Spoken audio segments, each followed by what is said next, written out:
Everyone, कैसे हैं आप लोग। तो स्वागत है आप सभी का इस अमेजिंग चैनल जिसका नाम है प्रोडी जेई पे और मैं हूं आपका अपना अनु गुप्ता। जैसा कि मैं हमेशा कहता हूं कि फिजिक्स को अच्छे तरीके से समझने के लिए या उसकी फील लेने के लिए जिस चीज की आपको बहुत ज्यादा रिक्वायरमेंट होती है वो होता है विजुअलाइजेशन। इसीलिए आज हम लेकर आए हैं एक ऐसा सेशन जहां पे आप लोगों को मिलेगा विजुअलाइजेशन ऑफ फ्लूइड्स। इस सेशन के अंदर हम लोग कई सारे एनिमेशंस, वीडियोस और एक्सपेरिमेंट्स के जरिए फ्लूइड्स को प्रैक्टिकली विजुअलाइज करेंगे। तो इस सीरीज में हम लोग सबसे पहले बात करते हैं स्ट्रीमलाइन फ्लो या लैमिनर फ्लो की।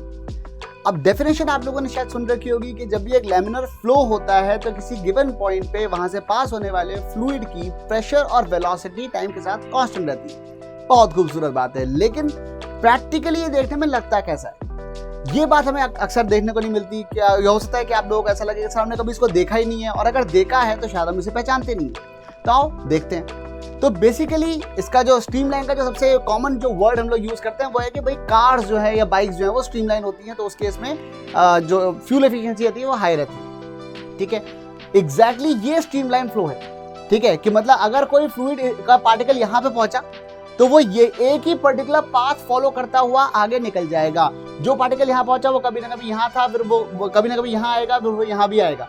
यहाँ पे जो पार्टिकल आ रहा है वो कभी ना कभी यहाँ था और कभी ना कभी वहां पर भी था।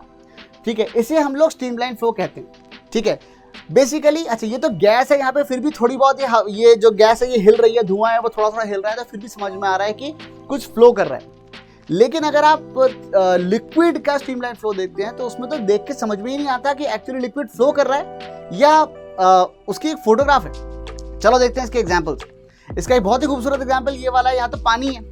अच्छा, ऐसा अक्सर देखा जाता है कि जितनी ज्यादा विस्कोसिटी होती है किसी भी फ्लूइड की, ठीक है, और जितना ज्यादा वो गाढ़ा होता है उतना ज्यादा स्ट्रीमलाइन फ्लो या लैमिनर फ्लो होने की पॉसिबिलिटी ज्यादा होती है। ठीक है, अब ये खैर यहाँ पे हमने ये स्ट्रीमलाइन फ्लो है, देखने में एक बार को लग रहा है कि ग्लास की रॉड है।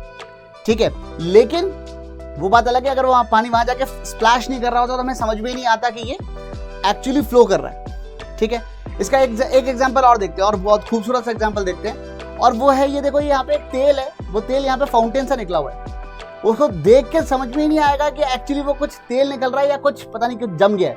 लेकिन जब वो उस आदमी ने वहां पे उसको डिस्टर्ब किया तब समझ में आया कि अरे यार ये तो सही में फ्लो कर रहा था। ठीक है, ऐसे इसका एक और एग्जांपल है यहाँ पे कि ये यूजुअली ऐसा आपको देखने को मिलेगा जब आप गाड़ियों की सर्विसिंग कराने जाते हो ना, तो वो उसमें वो जो पुराना वाला ऑयल होता है वो निकाल के फेंकते हैं। तो जब वो नल खोलते हैं ना, वो नल नीचे जो एक बोल्ट होता है वो स्क्रू होता है, उसको खोलते हैं तो वहां से सारा जो तेल है वो बाहर निकलता है।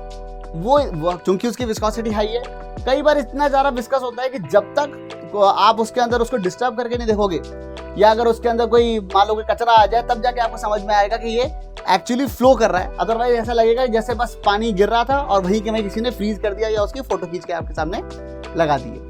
अब आइए हम देखते हैं फ्लूइड मैकेनिक्स की एक और एप्लीकेशन को, जहां पे मैं कोशिश करूंगा इस प्लास्टिक बॉल को हवा में फ्लोट कराने की। पर बात तो ये सर, ये हवा में कैसे फ्लोट हो सकती है, ये तो मतलब आप छोड़ोगे तो गिरी जाएगी, तो ये हवा में कैसे फ्लोट हो सकती है, तो आइए देखते हैं।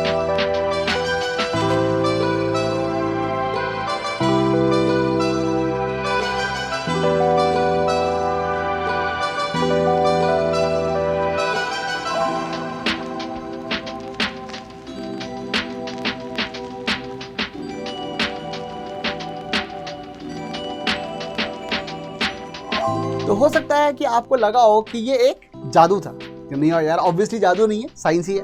तो किया मैंने कुछ भी नहीं है, बहुत सिंपल सा कंसेप्ट है जिसे हम लोग कहते हैं क्वांटा इफेक्ट। ठीक है, अभी हम लोग पीछे भी देखेंगे, लेकिन उससे पहले ये समझ लीजिए बेसिकली हो कुछ नहीं रहा है। मैंने यहाँ पर एक वैक्यूम क्लीनर मेरे सामने रखा हुआ है, उसे ऑन कर दिया था, और उसको ऑन किया तो उसमें जो हवा निकल रही थी उसके चलते ये हवा में बैलेंस हो पाया। इसी का एक और एग्जाम्पल हम लोग देखते हैं। इनफैक्ट थोड़ा सा और उसको हायर लेवल पे लेके जाते हैं ताकि आपको और ज्यादा अच्छे से चीजें समझ में आ सके।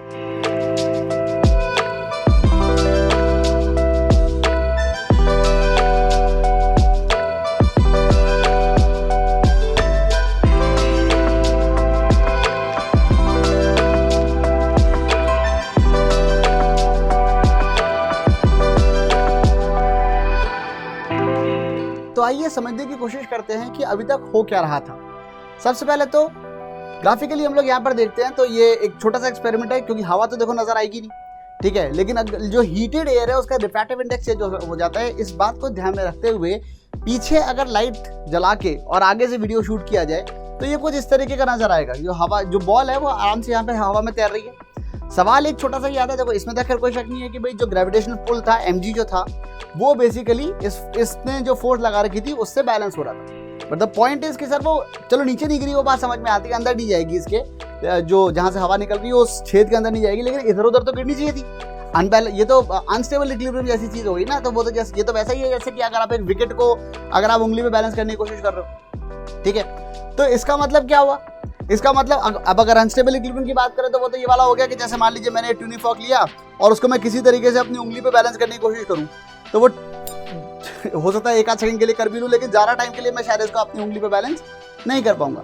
तो इस केस में क्या है, कंसेप्ट यहाँ पर यही है कि अब ये इधर उधर क्यों नहीं गिर रही है। तो इसको आइए समझने की कोशिश करते हैं। इनफैक्ट अगर आप इसको टेढ़ा भी कर देते हो तो भी जैसे ये नीचे जाने की कोशिश करती है इस पर एक फोर्स लगती है जिसकी वजह से वापस सीधे आ जाती है, ठीक है। और जब ये अगर उधर जाने की कोशिश करती है तो इधर से फोर्स लगती है, लेकिन ये रहती इसी जगह पे, और इसी वजह से आपने देखा था कि मैं इसको लेफ्ट से राइट मूव भी करा पाया था। अब इसे समझने की कोशिश करते हैं कि एग्जैक्टली क्वांटा इफेक्ट होता क्या है कि जब हवा एक तरफ जा रही होती है, जितनी तेज जा रही होगी हवा वो विस्कोसिटी के चलते अपने साथ हवा, यहाँ की हवा को एक साथ अपने साथ ड्रैग करके ले जाएगी, जिसकी वजह से यहाँ पे एक लो प्रेशर एरिया डेवलप हो जाता है। उस लो प्रेशर एरिया के चलते दो काम होते हैं, या तो बॉल अंदर की तरफ खींची जाती है या फिर वो हवा वापस आती है। इसी बात को हम लोग क्वांटा इफेक्ट के नाम से जानते हैं। इसका एक एग्जाम्पल है, बहुत सिंपल सा एग्जाम्पल है कि बॉल ली और उस पर यहाँ से एक छोटी सी पाइप लिया और उससे इधर की तरफ हवा मारी। जब थोड़ा साइड में इधर की तरफ हवा मारी तो उसकी वजह से बॉल अपने आप इस तरफ डिफ्लेक्ट हो गई। तो मतलब बेसिकली जिस तरफ आप हवा मारते हो उसी तरफ जो बॉल है वो या जो पार्टिकल है वो डिफ्लेक्ट हो जाता है, ठीक है। इसी के एक दो और एग्जांपल्स हैं, वो भी हम लोग यहाँ पे देख लेते हैं। जैसे कि अगर मैंने ये कहा कि भाई मेरे पास ये 2 शीट्स ऑफ पेपर है, ठीक है, सिंपल से। अब इसमें मैंने मान लो कि इस शीट ऑफ पेपर को ऐसे साइड में पकड़ा हुआ है, ऐसे ये नीचे की तरफ लटकी हुई है, और अगर मैं इसमें हवा जो है वो ऊपर से मारता हूँ तो इसको नीचे लटके रहना चाहिए। नीचे हवा मारूंगा ऊपर जा रहा है, ठीक है, क्योंकि हवा जाकर टकरा रही है तो उसमें धक्का लगा रही है। पॉइंट यहाँ पर ये है कि अगर मैं ऊपर से हवा मारता हूँ, तो देखिए क्या होता है, यानी कि जब मैंने ऊपर से हवा मारी तो भी ये जो पेपर है वो ऊपर ही आया। इसी तरीके से एक और एग्जांपल लेते हैं कि अगर ये 2 शीट ऑफ पेपर होती है, अगर ये इस तरीके से फैली हुई है, दोनों इधर उधर गिर रही है, अगर मैं इनके बीच में से फूंक मारूं तो अच्छी बात है भाई, बीच में फूंक मारोगे तो ज्यादा हवा भर जाएगी, तो ये उल्टा और दूर जानी चाहिए। पर सच्चाई ये है कि जब इनके बीच में फूंक मारते हो तो देखते हैं क्या होता है, ठीक है। ये अलग अलग थे, ठीक है, फिर भी जब मैंने बीच में से फूंक मारी तो ये उल्टा पास आके चिपक गए, ठीक है। तो ये भी क्वांटा इफेक्ट ही है, क्योंकि बेसिकली जो बीच वाली हवा जा रही थी वो अपने साथ एयर ड्रैग की वजह से इन पेपर्स के बीच की जो हवा थी, जितनी भी आसपास की जो हवा थी उसको भी ड्रैग करके ले गई, जिसकी वजह से यहाँ पे लो प्रेशर एरिया डेवलप हुआ और उसकी वजह से दोनों पेपर चिपक के साथ में आ गए। समझ में आ गई ये वाली बात। तो आइए देखते हैं हम लोग क्वांटा इफेक्ट का एक और बेहतरीन एग्जाम्पल। इस एक्सपेरिमेंट के अंदर हमारे पास एक कैंडल है और हमें सिर्फ एक काम करना है, और वो क्या है, इस कैंडल को बुझाना है। ऑब्वियसली इसे बुझाना बहुत आसान काम है, सीधे सीधे फूंक मारो बुझ जाएगी, लेकिन उसे बुझाते टाइम हम लोग कुछ अलग करने वाले हैं। अलग क्या करना है कि मेरे पास यहाँ पे 2 प्रॉप्स हैं, ठीक है। मेरे पास एक कार्डबोर्ड का डब्बा है और एक ग्लास की बोतल, ठीक है। खास बात यह है, इन दोनों को चूज करते रहे मैंने इसका बात का ध्यान रखा है कि इन दोनों की जो विड्थ है वो एग्जैक्टली बराबर है एक दूसरे की, ठीक है। अब क्या हुआ कि अगर मान लो कि मैं कार्डबोर्ड का डब्बा बीच में रखता हूँ, ठीक है, मतलब मेरे मुंह और फ्लेम के बीच में रखता हूँ और फिर उसके बाद फूंक मारने की कोशिश करता हूँ, तो देखते हैं क्या होता है। तो जब मैंने सिर्फ बीच में रखा और फूंक मारने की कोशिश करी तो यहाँ पे देखें क्या होता है। पहला हुआ,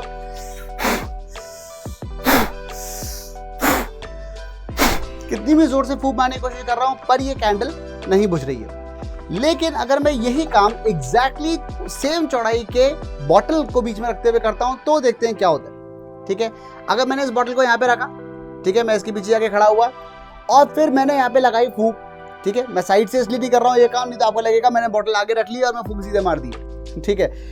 एग्जैक्टली आप, कैंडल, बॉटल और मैं, हम सब लोग एक ही लाइन में। और अब मैं यहाँ से फूंक मारने की कोशिश करता हूँ, ठीक है। तो 1 2 3। अब जैसे मैंने यहां से फूंक मारी तो अब ये बॉटल बुझ गई। सवाल ये आता है, बॉटल नहीं सॉरी फ्लेम बुझ गई। अब सवाल ये आता है कि ये हुआ कैसे, ठीक है, and what was the reason behind it. तो रीजन सिंपल सी बात है, reason is quanda effect, nothing else. तो यहाँ पे यही हुआ कि यहाँ से हवा आई, क्योंकि ये जो बॉटल थी वो गोल थी, तो यहाँ से हवा जो सीधे गई वो ड्रैग के कारण इस वाली हवा को साथ में ले गई, जिसकी वजह से यहाँ पे लो प्रेशर एरिया डेवलप हुआ और उसी वजह से ये हवा इस सरफेस के साथ ग्लाइड करती हुई बाहर आ गई। ध्यान से सोचना, यही रीजन है जिसकी वजह से कांच के ग्लास से जब आप या एक कप से जब आप एक चाय दूसरे कप में डालते हो तो वो चाय अक्सर फैल जाती है, ठीक है। तो इस बात को सोचने की कोशिश करना कि ये क्यों हुआ। चलिए अब आइए हम लोग आगे बढ़ते हैं और देखते हैं एक और एग्जाम्पल फ्लूइड डायनेमिक्स का, और वो एग्जाम्पल है एरोप्लेन्स। तो जब एरोप्लेन उड़ते कैसे हैं, एरोप्लेन जब उड़ते हैं तो वो ऑब्वियसली उनके विंग्स की हेल्प से उड़ते हैं, पर वो विंग्स में ऐसा होता क्या है कि एरोप्लेन उड़ पाते हैं। तो देखो बहुत सिंपल सी बात ये है कि वो होता है क्योंकि विंग्स की होती है एरोडायनेमिक शेप्स, ठीक है। अगर मैं देखूं तो जो विंग होता है किसी भी एरोप्लेन का वो एक्चुअली इस तरीके का होता है, ठीक है। अब इसमें क्या खास बात है कि जो विंग का शेप इस तरीके का है कि एक तो एरोडायनेमिक प्रिंसिपल ये वाली बात बताता है कि जो हवा यहाँ से अलग होती है, ठीक है, जो पार्टिकल्स यहाँ पे अलग होते हैं वही पार्टिकल्स यहाँ पे आके मिलते हैं, ठीक है। अब सिंपल सी बात है, कुछ पार्टिकल्स ऊपर से जाते हैं और कुछ पार्टिकल्स नीचे से जाते हैं। जो पार्टिकल्स ऊपर से जा रहे होते हैं, चूंकि ये लंबाई ज्यादा है तो उनकी वेलोसिटी ज्यादा होती है। कुछ पार्टिकल नीचे से जा रहे होते हैं तो चूंकि उनको कम डिस्टेंस ट्रेवल करना है तो उनकी वेलोसिटी कम होती है। अब इसे हम लोग वैसे तो क्वांटा इफेक्ट से भी समझ सकते हैं, पर बर्नौली से भी समझ सकते हैं। बर्नौली क्या कहती है कि जहां पे होगी वेलोसिटी ज्यादा वहां होगा प्रेशर कम, और जहां होगा प्रेशर ज्यादा वहां होगी वेलोसिटी कम। तो अगर यहाँ पे वेलोसिटी ज्यादा है तो ऊपर प्रेशर कम होगा, और नीचे अगर वेलोसिटी कम है तो नीचे प्रेशर ज्यादा होगा। आइए देखते हैं इसको एक और एग्जांपल से। एक और एग्जांपल के अंदर यहाँ पे जो एनिमेशन के अंदर हम लोग यहाँ पे देख सकते हैं कि अगर मैंने यहाँ पे विंग को इस तरीके से लिया, ठीक है, अब वहां से हवा आ रही थी, जो नीचे से जो हवा आ रही है वो कम डिस्टेंस ट्रेवल कर रही है तो उसकी वेलोसिटी कम है, तो वहां पे प्रेशर ज्यादा है। ऊपर से जो हवा निकल रही है उसकी वेलोसिटी ज्यादा है तो वहां पे प्रेशर कम है। तो नीचे प्रेशर ज्यादा है, ऊपर प्रेशर कम है, और उसकी वजह से एक नेट फोर्स ऊपर की तरफ लगती है, जो अगर mg को भी सुपरहीट कर जाए तो उस केस में प्लेन का हो जाता है लिफ्ट ऑफ। अब यही चीज अक्सर हम लोग यूज करते हैं एक और जगह पे, जो होता है कार्स के स्पॉयलर्स। आपने देखा होगा अक्सर कार्स के पीछे एक स्पॉयलर लगा होता है, जैसे F1 कार्स हैं या हाई स्पीड जो भी कार्स होती है उनके अंदर स्पॉयलर्स लगे होते हैं, ठीक है। स्पॉयलर क्या चीज है, अगर आपने देखा हो तो जैसे कार है उसके पीछे ये जो चीज है इसको स्पॉयलर के नाम से जानते हैं, ठीक है। और जो टॉप व्यू से स्पॉयलर इस तरीके का लगेगा, और स्पॉयलर सिर्फ पीछे ही नहीं होते हैं, कुछ कार्स में जैसे F1 कार्स हो तो उनके अंदर आगे भी होता है, यहाँ पर भी स्पॉयलर लगा हुआ है, ठीक है। इधर से देखने में ऐसा लग रहा है, ऊपर से देखने पे ये इस तरीके से काफी चौड़ी उसकी जगह है। यहाँ पे क्या होता है, हवा जब इधर से निकलती है तो ये बेसिकली हो कुछ नहीं रहा है, ये स्पॉयलर जो है यहाँ पे उल्टे लगे हुए, ठीक है। वो चाहे यहाँ पे लगवा लो, यहाँ पे आगे लगा हो, या फिर ऐसे पीछे लगाओ, पर ये स्पॉयलर उल्टे लगे। तो इसका फायदा सिर्फ इतना सही है कि अब जब यहाँ से हवा आती है तो यहाँ पे उसको ज्यादा डिस्टेंस ट्रैवल करना है, ऐसे लगा लो, चलो ये इस तरीके से लगा हुआ है स्पॉयलर, ठीक है। तो अब यहाँ पे हवा को डिस्टेंस कम ट्रैवल करना है तो यहाँ वेलोसिटी कम है, यहाँ ज्यादा डिस्टेंस ट्रैवल करना है तो वेलोसिटी ज्यादा है। जहाँ वेलोसिटी ज्यादा वहाँ प्रेशर कम, और जहाँ वेलोसिटी कम वहाँ प्रेशर ज्यादा। तो ऊपर प्रेशर ज्यादा होता है, नीचे प्रेशर कम होता है, ऊपर की तरफ एक फोर्स लगती है जो इस कार को एक्चुअली नीचे की तरफ चिपका के रखती है, ठीक है। और इसी का एग्जाम्पल एक और है, ठीक है, और वो है यहाँ पे देखो जब वो कार चलती है तो यहाँ पे दो बातें, एक तो अगर वो चिपका के रखती है तो एक तो वो कार उड़ती नहीं, हवा में नहीं उड़ जाती। दूसरी बात ये है कि अगर वो चिपका के रखती है तो नॉर्मल बढ़ जाता है, नॉर्मल बढ़ने की वजह से रिक्वायर्ड फ्रिक्शन बढ़ जाता या अवेलेबल फ्रिक्शन बढ़ जाता है, और वो कार किसी भी कर्व को ज्यादा स्पीड के साथ बिना स्किड हुए नेगोशिएट कर सकती है, ठीक है। अगर मान लीजिए कभी ऐसा ना हो पाए कि जितनी जोर से चिपकना चाहिए उतनी जोर से नहीं चिपक पाता है, तो उस केस में कार जाते जाते इस तरीके से टेक ऑफ भी कर सकती है। जब मैं एक्चुअली इसकी स्टडी कर रहा था ना, तो मुझे एक बात ये समझ में आई कि भाई ये जो स्पॉयलर्स हैं वो स्पॉयलर्स कुछ फोर्स लगाते हैं, ठीक है। अगर मैं यहाँ पे देखता हूँ स्पॉयलर जो है वो कुछ फोर्स लगाते हैं नीचे की तरफ, और वो फोर्स कितनी होती है पता है, अगर आप वो फोर्स लगाते हो तो ये जो स्पॉयलर्स हैं ये नीचे की तरफ फोर्स लगाते हैं। और F1 कार्स के अंदर ऐसा देखा जाता है कि ये जो फोर्स है वो करीब 1.5 mg के बराबर हो सकती है। अब ये दोनों मिला के सारी जो फोर्स है 1.5 मतलब mg से ज्यादा फोर्स तो इन लोगों ने लगा दी, हल्की फुल्की कार है, ठीक है, उससे ज्यादा फोर्स तो स्पॉयलर्स ने लगा दी, 1.5 mg टाइप की फोर्स लगा दी। यहाँ तक ठीक था, लेकिन फिर मेरे दिल में ख्याल आया कि अगर मैं किसी वजह से इस कार को उल्टा चलाऊं, छत पे चलाऊं, तो उस केस में क्या होगा।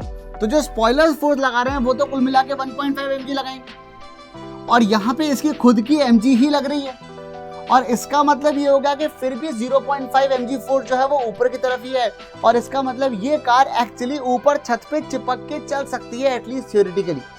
ठीक है, अनटिल एंड अनलेस आप रेड लाइट पे ब्रेक ही लगा दो, क्योंकि स्पीड कम हो जाएगी तो ऑब्वियस सी बात है कि स्पॉयलर्स अब उतना ज़्यादा थ्रस्ट अब प्रोवाइड नहीं कर पाएंगे।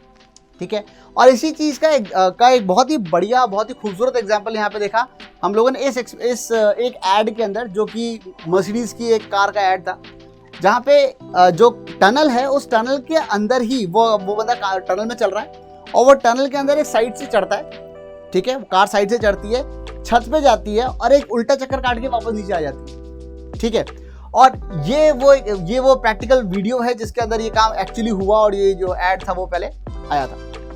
ठीक है, चलिए इसके बाद हम बात करते हैं बनाना की।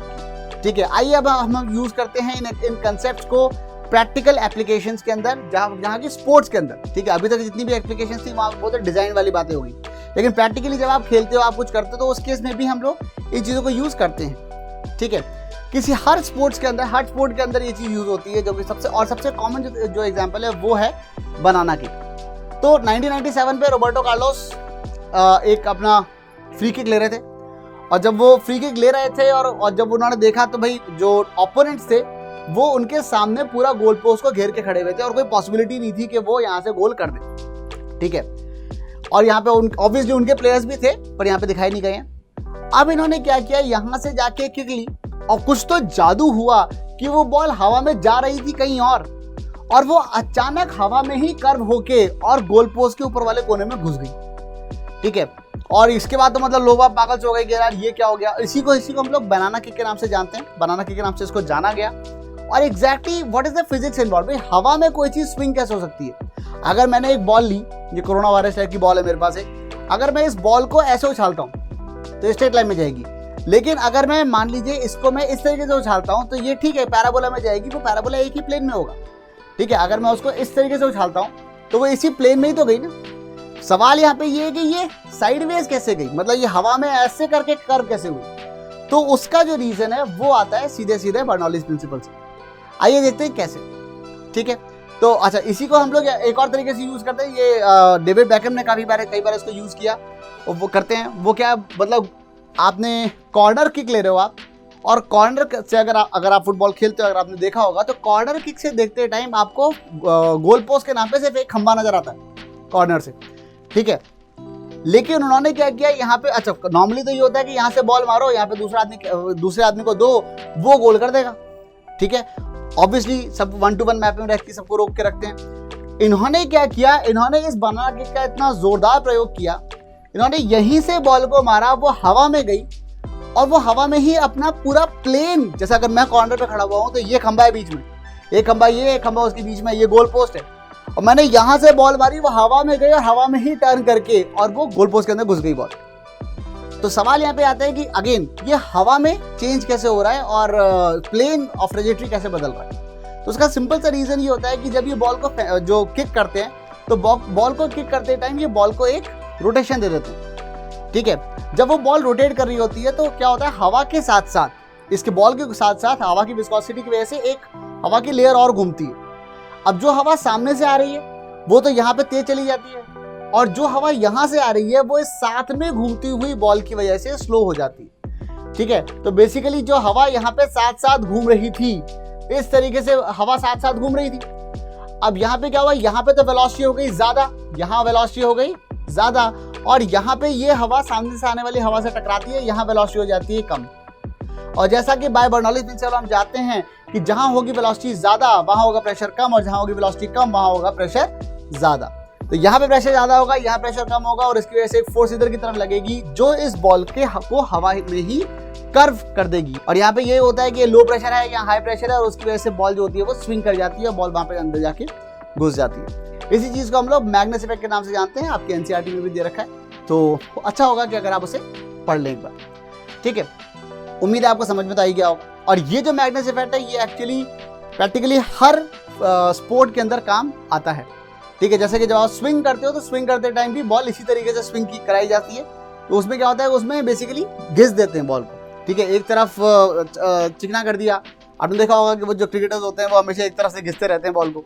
वो घिसते हैं बेसिकली क्या करते हैं, वो एक तरीके से बॉल पे शाइन लाते हैं, दूसरी तरफ जितना रफ था उतना रफ छोड़ देते हैं। उसकी वजह से जब वो बॉल हवा में ट्रैवल करती है तो जहाँ चिकनी वाली साइड है वहाँ पे हवा तेजी से निकलती है, और जहाँ रफ वाली साइड है वहाँ पे हवा धीरे धीरे निकलती है। तो जहाँ वेलोसिटी कम वहाँ प्रेशर ज़्यादा, जहाँ वेलोसिटी ज़्यादा वहाँ प्रेशर कम, और इसकी वजह से यहाँ पे प्रेशर ज़्यादा होता है, यहाँ पे प्रेशर कम होता है, और उसकी से बॉल चिकनी वाली साइड पे हवा में अपना प्लेन बदलती है, और उसी को हम लोग स्विंग के नाम से जानते हैं। तो यहाँ पे आप एक एग्जाम्पल देख सकते हैं बहुत सारे बढ़िया स्विंग के। ठीक है, तो उम्मीद है कि अब ये जो सेशन हमने आज देखा उसमें आपको बहुत सारी चीज़ों के बारे में ज्ञान प्राप्त हुआ होगा, बहुत सारी आपकी जो विजुअलाइजेशन है बड़ा होगा, बड़ा सा जो फील है फिजिक्स की वो आपको आई होगी। तो with that we come to the end of the session. अब मिलते हैं अपन नेक्स्ट सेशन में, तब तक keep doing your best and keep growing. Bye bye, take care.